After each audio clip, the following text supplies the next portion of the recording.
Sinusuko ko sa iyo ang aking buhay. Pagharian mo po ako. Tulungan niyo po akong mahalin ka at tulungan niyo po akong mahalin ang isa't isa. Right now, I'm remembering one of my favorite songs, Trust His Heart. God is too wise to be mistaken. God is too good to be unkind. So when you don't understand, when you don't see His plan, when you can't trace His hand, trust His heart.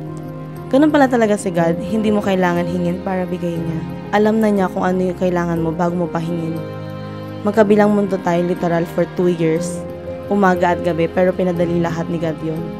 Naalala ko pa nung umalis ka papunta ng New York. Birthday ko yun. Sobrang lungkot. Siyempre, tulad ng kahit sinong papasok sa isang LDR relationship, andun yung kaba, pag-aalala at higit sa lahat, yung takot na sabi nga ng karamihan, baka di mag-work. Dumaan ng mga araw, linggo, oras na di kita kasama. Pero ang pinagpapasalamat ko kay Lord na hindi ka bumitaw sa sinabi mo sa akin bago kang umalis. Hintayin mo ako at darating ang time na magkakasama.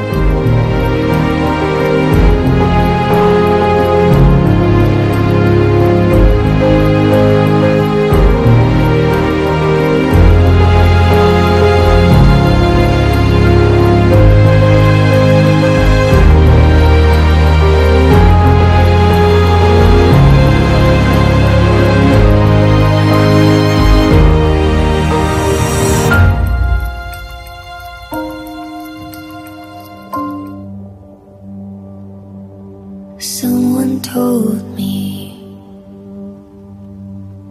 right clear and true about what hurts. I write my story with more than words for the voice that can't be heard. Carve my heart into this dirt. Someone told me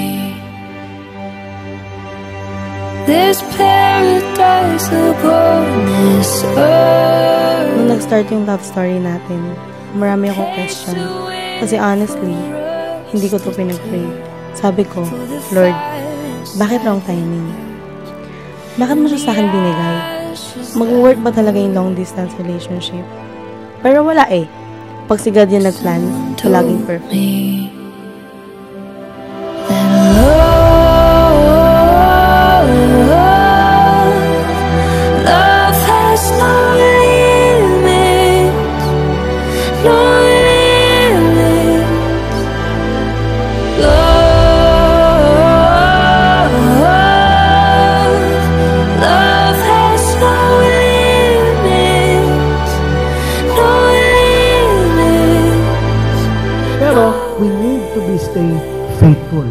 In order for us to resist temptation, we need to have faith in God and stay in the presence of God and flee from sin.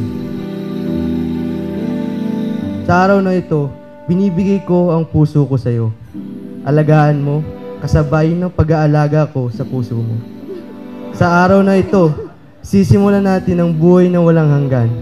B, I love you. Ikaw lang ang mahal ko. God bless our family and mahal na mahal kita.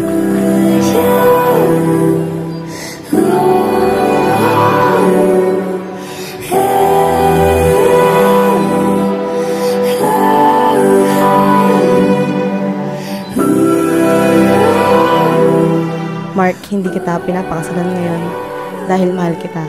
Pinapakasalan kita ngayon dahil kahit sa mga araw na hindi ko maramdaman na mahal kita, ikaw pa rin at ikaw lang yung gusto kong makasama.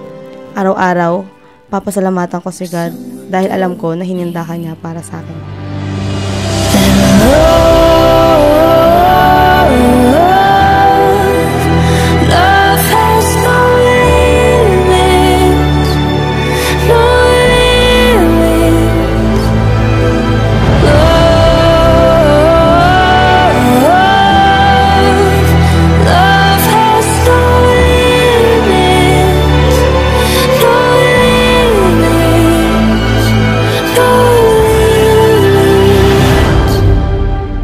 Nagmamahal ka dahil tinuruan ka ng Panginoon magmahal. Someone told me,